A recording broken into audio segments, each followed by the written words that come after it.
Mark, Meer, welcome to the Normandy. Oh, thanks. It's nice to be back. Obviously, we're not on the Normandy. We're in London. Yes. Mark's actually come to London. What brings you to the UK? I'm here for the Improvathon, the 2012 London Improvathon, which is a 50-hour improv show that we do at Hoxton Hall in Shoreditch. And it's basically a marathon improv show. Most of the actors do it without sleeping, including me. And that's your background, isn't it? You are an improviser, as we say. Yes. I've been doing improv basically for as long as I've been acting, and it's one of my favorite things to do, specifically the Improvathon. It's a bit like a Vision Quest and Acid Trip rolled into one. Sounds interesting. Yes. Is that something you learn or something that you're just born with? You're very quick-witted? I'd say that improv is like anything else. It's a skill that you develop, and some people have more, inherent talent than others when they show up. I don't think I did. I think I was crap when I started, and then you learn. The Improvathon is actually a place where you do learn a lot just by doing. Now, gamers will know you probably most famously as the voice of Commander Shepard in Mass Effect. Yeah. You've been working with BioWare since Baldur's Gate. Yeah, Baldur's Gate 2 was my very first game with them, and actually in Baldur's Gate 2 I had a single line, and it was in the final cutscene. So you had to play the entire game to see me as an evil cleric who was plotting. Do you remember the line? It was something along the lines of, "There is no need for concern. The fate of this fool is sealed." Yeah. And it all started from there? It all started from that, yeah. And I think the fact that I was a nerd myself, and BioWare was, of course, working on Dungeons & Dragons games at the time, helped me because, they were able to call me back and say to me, so this character is a 15th level paladin, and I'd be able to go, oh, well, then he's lawful good, and he probably has a Holy Avenger by now, and these are his abilities. And yeah, so that kind of shorthand, I think, helped me out. So the next thing that they called me back for was Baldur's Gate Throne of Baal, where I got to play Cyric, the god of murder. And I was thrilled at that because Cyric is actually an established character in the Forgotten Realms, and I'd read books about him in comics, and so yeah, it was quite a thrill to get to do him, and a collection of orcs and hobgoblins and whatnot. Now, looking at some of the stuff you've done, you do like your evil characters. So what's it like playing a hero such as Commander Shepard? Well, I'll be honest, I did not think that I was going to be Commander Shepard. I was actually working for BioWare when I was asked to audition. I was the actor who was brought in to develop all the sound sets for the various alien races. So I sort of determined the way that the aliens sound and what their base sound is. Some of it's fairly obvious, like the Krogan will have deep guttural voices and things like that. And so this was in very early stages, and I was just working from concept art. So the Solarians, the Turians, what all of the base sounds of the races would sound like. And I was developing a sound set for the actors who would be playing the various alien races. And during that process, I was asked to audition for Commander Shepard, and I didn't think there was a hope in hell that I'd get it. I assumed, well, we all know that I'll end up doing a bunch of aliens and bad guys, as I usually do. And so I was thrilled to be cast as Commander Shepard. And then how did you go about developing the voice? Because obviously you do a lot of comedy. Commander Shepard's not the funniest of guys. No, he has a dry sense of humor, especially as Renegade. I think that can come through.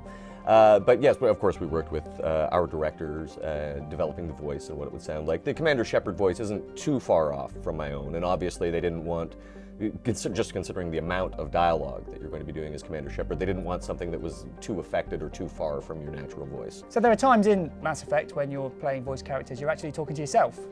Yes, because in addition to playing Commander Shepard, I voice a number of the other characters.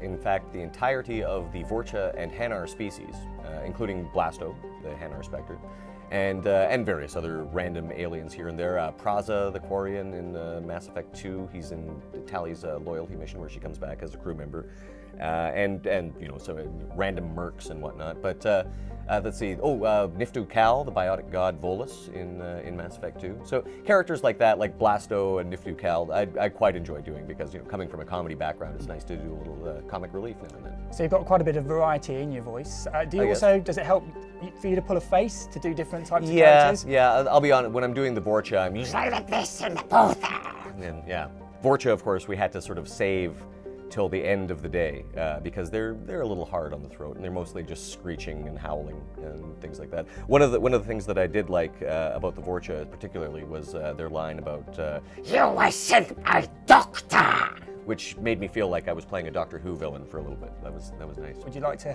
I would. Well, please get them on the horn and tell them I'm finally willing to appear on Doctor Who. I'll put a good word in. Okay, good. They'll jump at the chance. Excellent. So Mass Effect 3 is done, but it's not quite done, is it? There are different things you're working on. I said you've just been working on some of the DLC. Or yes, as a matter of fact. We haven't quite done all the DLC yet. There's, of course, just like Mass Effect 2, there was plenty of DLC. Yeah. I would assume the same for Mass Effect 3. So I've just done a little bit of the DLC thus far. And I'm not sure how much I can speak about the contents of said DLC. Tell us about some of the comedy you do as well, because if people search for your name online on YouTube, they will find some bits and bobs, some sketches of you in. I'm involved in a number of shows in Canada. Yeah, they still count though, I think. I think so. Because of the internet. Yeah, they do.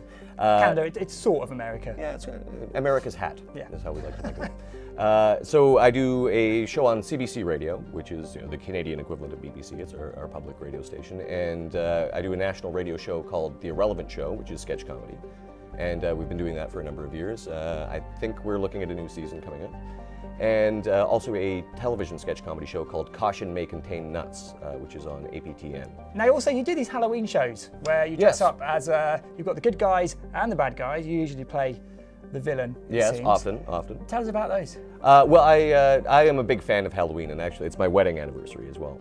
And so I like to stage shows for Halloween, and one of the things I do is with Rapid Fire Theatre, which is an improv company that I work with, and they're the local purveyors of theatre sports in Edmonton, is our Halloween show in which we have theatre sports matches in full costume and in character. And lately we've been doing superheroes versus supervillains. So we've done both Marvel and DC, Justice League versus Legion of Doom, the Avengers versus the Masters of Evil. And more recently we did a fantasy versus science fiction team. So that was all quite fun. And do you have a website people can go to find out more information? Yes, they do, and I remember that one. It is www.improvathon.co.uk. Which do you prefer, the voice acting or the improvisation acting? I mean, they're just two different things. It's like, well, what do you like better, meat or potatoes? Difficult choice. Yeah, difficult choice. I'll have a shepherd's pie. It's got both. Yeah, you would like to have both if you could. The advantage to voice acting is, of course, that you don't have to shave or wear pants. True. Yes, yes. You generally have to wear pants on stage, depending on the show, of course. Yeah, of course. Yeah. One's in Soho here. Sometimes you don't have to. True.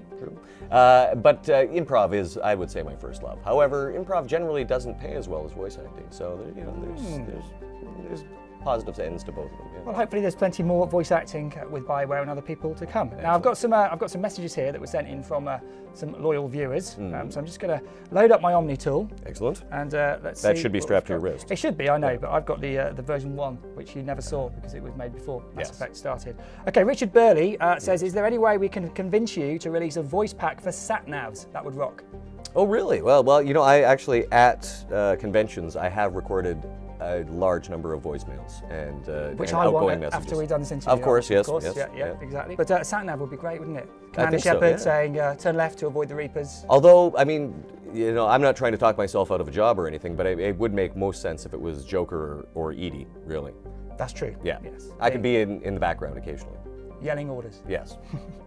Okay, Adam Cook, who is your favourite romance option in the game and why?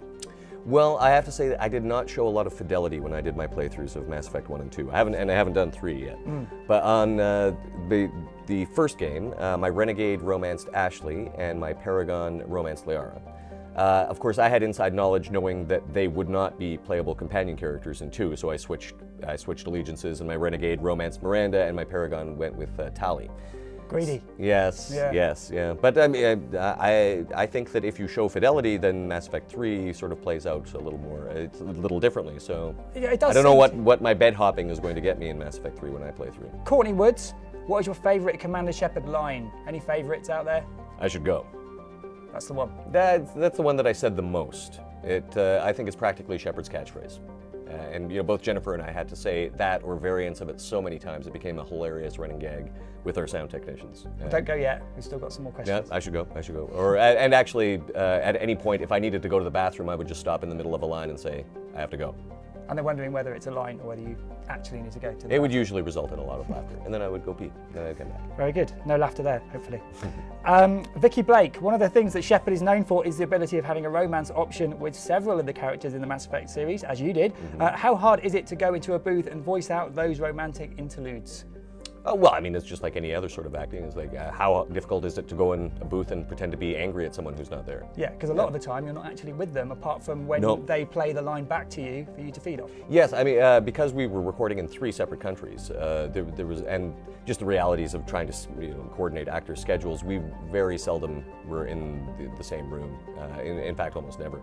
And occasionally in the same building, and someone else was having their session, and then you'd go in and have your session. But this new system that they brought in called Veda, which they had for 2 and 3, was great because it did actually play back any other recorded dialogue. And so if you were the last person to record a scene, you had everyone else, and it was actually quite easy. You were just like sort of reacting to everyone else's dialogue. On the other hand, if you were the first person to record the scene, you sort of set the tone, and everyone else was reacting to you. Which is why I've got a director to help you out. Exactly. Yeah. All good. Right, next one. What is your fondest memory? This is from Mark Smith. What is your fondest memory of working on the Mass Effect games? Any lasting moments? Well, there were a lot of great ones, but I do have to say it was a real pleasure getting to meet Martin Sheen in Los Angeles. I got to sit in on his last recording session as the Elusive Man. And yeah, he was just a very, very nice guy, very friendly and funny as well. As a matter of fact, during his session, I think you would probably realize which part I'm talking about, a very dramatic scene for the Elusive Man, perhaps near the end of the game. Mm-hmm. And in the middle of it, he just sort of like turned and looked through the glass at all of us watching and went, "The horror, the horror." So I was thrilled that he quoted Apocalypse Now, and it wasn't even his line, it was Brando's. Oh. Yeah. My word. Another one from Mark Smith, which is quite a good question actually for everyone. If you could give an aspiring voice actor one piece of advice, what would it be? Well, do what I did. Get in on the ground floor with BioWare in 1999. So you will need a time platform of some sort, chronal belt or something to that effect. DeLorean. Yeah, that would work. That would work. Yeah, I'm someone who sort of fell into voice acting. I went to an audition. They liked me. They kept hiring me. So I'm not sure if I've done all of the proper things you're supposed to do. Like, I didn't even have a demo until a few years ago. So yeah. You've also got quite a good, deep, rich voice. I mean, do you exercise it, or were you born that way? Cigarettes and whiskey, I suppose. There's that. Everyone says smoke, but it depends if you want to get like lung cancer or to have a good career doing a voice. You take the good with the bad. Yeah, I mean, I would say, something improv. I would very much recommend improv, just for any branch of acting, because the lessons of improv can be applied to any acting that you do, and often it comes in quite handy with voice acting, because a lot of the time you have no idea what the script is until you walk through the door of the studio, because of course of secrecy and things like that. And so I'd say that improv does help you lift things off the page that when you're essentially doing cold read, being spontaneous comes in handy. Well, Mark, it's been a pleasure talking to you. Thank you very much for your time. Before we go, can you just do some lines for us in your Commander Shepard voice? I should go. Great. Can you do another one for us? No, I have to go actually. Oh, okay. Yeah. Well, see you later. Awkward.com. Great.